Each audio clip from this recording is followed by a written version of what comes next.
Ассалаумағалейкум армысыздар, қадірлі достар. Бүгін бізде жап-жаңа желмая YouTube жобасы. Қадірлі достар, біздің қазақ тілінде түрлі көліктерге обзорлар, талдаулар жасайтын YouTube арналар жетеді. Бірақ тек қана мотоларға арналған жобалар өте аз. Ендеше сол олқылықтың орнын толтырайық деп желмая YouTube жобамызды бастап отырмыз. Мотоцикл, яғни мото, бұл шығармашылықта немесе кинода бұл еркіндіктің символы ретінде айтылады, сипатталады. Сондықтан әркім еркіндікке берілсін, өзінің шекараларынан, өзіндік шектеулерден, рамкілерден шықсын. Ендеше кеттік!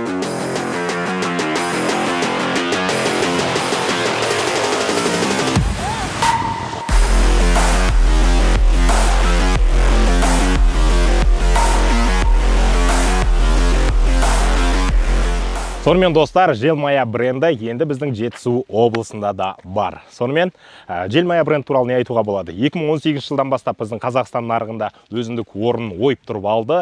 Бұның сапасы мен бағасы талай қазақты тамсандырды. Яғни шаруаға қажетті бүкіл шаруаны шешіп берген қаншама ауыл шаруашылығындағы азаматтарымызды риза қылып отырған қазақы, қазақша ерекше бренд. Желмая брендін басқадан ерекше қылып тұрған тағы бір бұның қасиеті, яғни бұны құраушы компания жыл сайын дизайндық және техникалық жағынан өзгерістер, яғни тұтынушылардың қалауына қарай қандай шаруаға, қандай мақсатта мініп жатыр және қандай кемшіліктер міну барысында, тұтыну барысында кездеседі, соны бірден өзгертіп, жақсы деңгейде көтеру үшін клиенттердің пікіріне үнемі құлақ асып отыр және олардың талап тілегін орындап отыратыны ерекше бір қасиеті десек болады.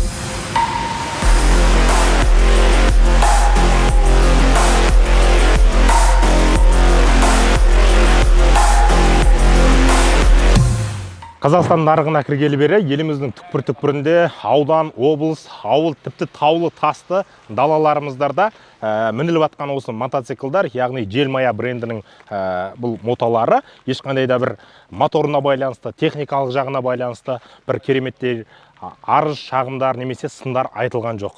Бұл біздің мотоциклдердің бағасына қарай тіпті сапасының да лайық екенін көрсетсе керек. Сондықтан да алған адам ешқандай да бір өкініп жатқан жоқ және осынау бір қазақы әдемі есіммен сонау асан қайғының Желмаясы сияқты әрбір қазақ осы Желмаямен желіп жүріп барлық шаруасын бітірсе деген бір идеологияға негізделген екен.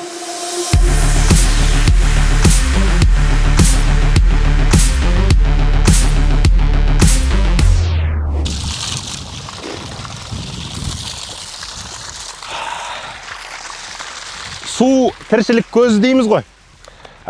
Тура сол сияқты қазіргі ауыл шаруашылығымен тарихы тікелей байланысты болған біздің ауылдағы қазақ үшін, мал шаруашылығымен, егін шаруашылығымен айналысатын қазақ үшін мына мотолар тура тіршілігінің негізі сияқты болып тұр. Өйткені бұрынғыдай ерттеп мінетін аттары бұл желмаялар шабатын жерге жете алмай жатады және бұлардың қолданатын, яғни бұлардың құрсағына баратын бензин сияқты емес, олардың жем шөбі де әлдеқайда қымбат. Сондықтан да қазіргі біздің ауылдағы ағайынға, бауырларымызға таптырмайтын үлкен бір көлік болғаны рас, қазір барлығы қолданады. Сондықтан да біз қалада жүретін мопедтер немесе анау үлкен кубты сәнге мінетін, жастарға мақтана қарайтын мотоциклдер емес, біз осындай қарапайым ауылға арналған, қарапайым тірлікке арналған осындай мотоларды алып келіп отырмыз. Бір қуанарлығы бұлардың енді сай-салаға, түрлі тастарға, түкпірлерге, түрлі жерге саласыз ғой. Сол кезде жығылып жатсаңыз да, сүрініп жатсаңыз да, бір жері сынып жатса да, запчастарының, қосалқы бөлшектерінің барлығы, яғни бір тума оригинал барлығын біз арқылы төмендегі номерлер арқылы барлығына тапсырыс беріп, қайтадан жаңарта аласыздар. Бір жығылған мотоларыңызға қайтадан жан бітіре аласыздар. Яғни запчастарынан, қосалқы бөлшектерінен ешқандай уайымдамасаңыздар да болады.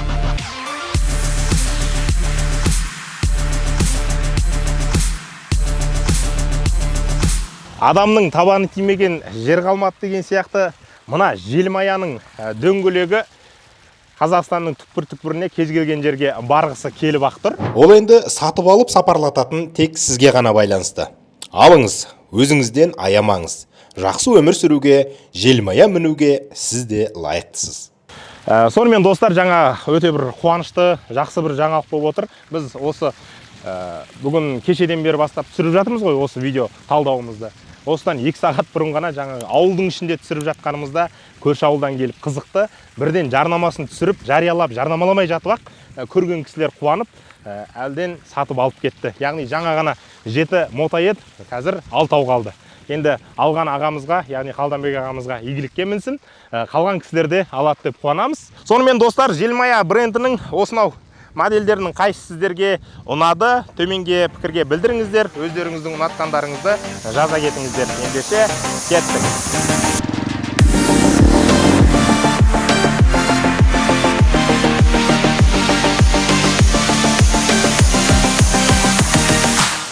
Достар, бір биеден алада туады, құлада туады демекші, бір заводтан, бір маркадан шыққан Желмаяның әртүрлі жүйріктерінің арасында кіл жүйрікте кім жүйрік дейді ғой, сол сияқты осы модельдердің ішінде ең үздігі, ең жүйрігі қайсы екен сынап көрейік. Ендеше, go!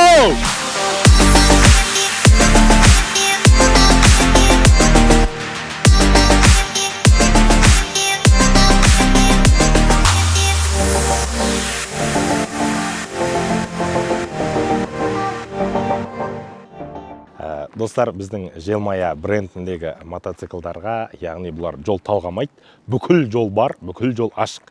Тек бізде коррупцияға, жемқорлыққа жол жоқ. Жігіттер, әсіресе жастар, иә рас, бұл мотолармен шауып жүріп талай шаруаңызды бітіруіңіз мүмкін. Бірақ қатты жүріп, ереже бұзсаңыз, жол қателікті кешірмейді. Өз шаруаңыз бітуі мүмкін.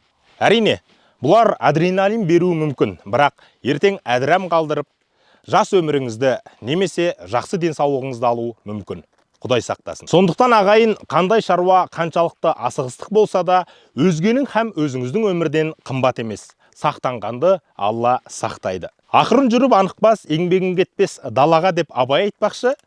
Ақырын жүріп тормызбас, жазым боп қалма абайла. Көлік мінудің мәдениеті мен жолдың қасиет киесі деген бар. Сондықтан ағайын, жол жүру ережесін, көлік міну мәдениетін, жүргізушінің әдебін сақтап жүру.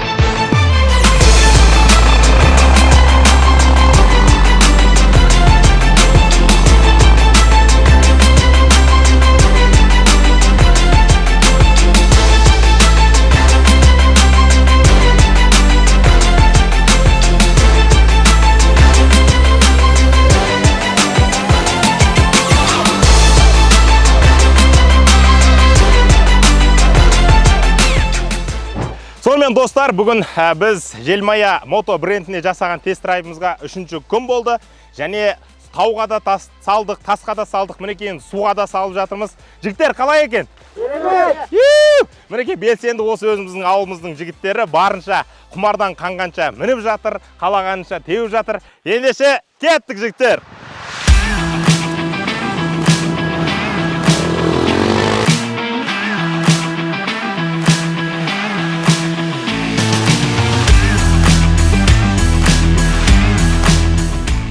Қыз кезінде бәрі жақсы, жаман қатын қайдан шығады деуші еді ғой. Жазғы жерде барлық маркалы мото жақсы, бірақ мынандай қиын тауларға тек Желмая шығады.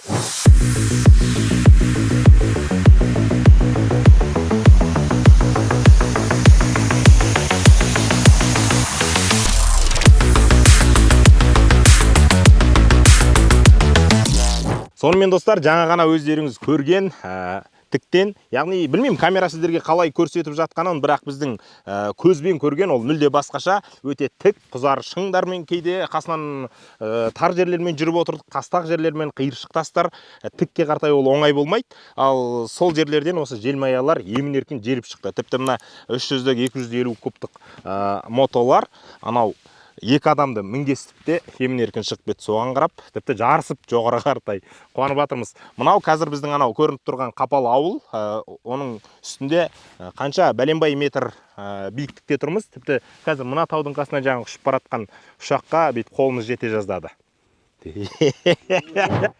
Мен таулықпын, таудан мен жаратылғам деген сияқты тауды көрсек, тауға қартай жүрегімізде тартып тұрады. Әттең қанатымыз болса, құс сияқты ұшып бірден жетер едік. Бірақ бүгін бізде қанатымыз мынандай тұлпарлар, Желмаялар болып отыр. Әп-сәтте көздеген, діттеген жерімізге жеттік. Ешқандай қиналмастан, жеңіл, тамаша. Анау тұрған мотолардың артындағы фонда Орта Азиядағы ең ұзын сарқырама Бұрхан бұлақ бар. Қасында Қора сайы, Қора өзені бар. Әттең кеш шығып қалдық. Осы видео талдауларымызды кеңірек түсіреміз деп. Кеш батып бара жатыр, қас қарайып. Әйтпесе ол жаққа да барар едік. Алла қаласа келесі видеоларда міндетті түрде сол жерден әдемілік Қазақстанның, еліміздің, біздің облыстың, біздің ауылдың, біздің жайлаулардың әдемі табиғатын сіздерге барынша көрсетеміз деп үміттенеміз, және оған бізді жеткізесін осындай желмая деп үміттенеміз. Ал егер сіздер де келгілеріңіз келсе, төмендегі номерге хабарласыңыздар. Ал мына желмаямен мініп желіп шыққыларыңыз келсе, міндетті түрде сіздерге өзіміздің атымыздан жеңілдіктер болады. Жақсы бағаларда осындай керемет сападағы желмаяларды мінгізіп жібереміз. Хабарласыңыздар. Қазақтың осындай кең даласында жантайып жастана жатып ап, мынандай желмая сияқты жүйріктерді мініп, мынау сияқты аға бауырлар, достардың арқасында жақсы жерлерде сапарлап, саяхаттап, Құдайдың жаратқан, бабаларымыздың алып қалған кең байтақ жерімізді осылай шолып жүріп көргенге не жетсін.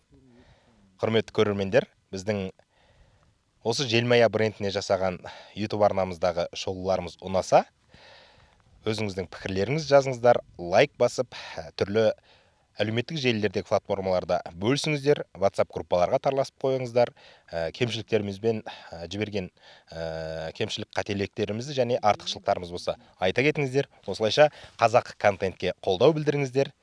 Осында түсірілімге көмектескен барша қапалдық бауырларға алғысымды айтам, және көріп отырған сіздерге көп рахметімді айтқым келеді. Сау, саламатты болыңыздар. Келесі видеоға дейін.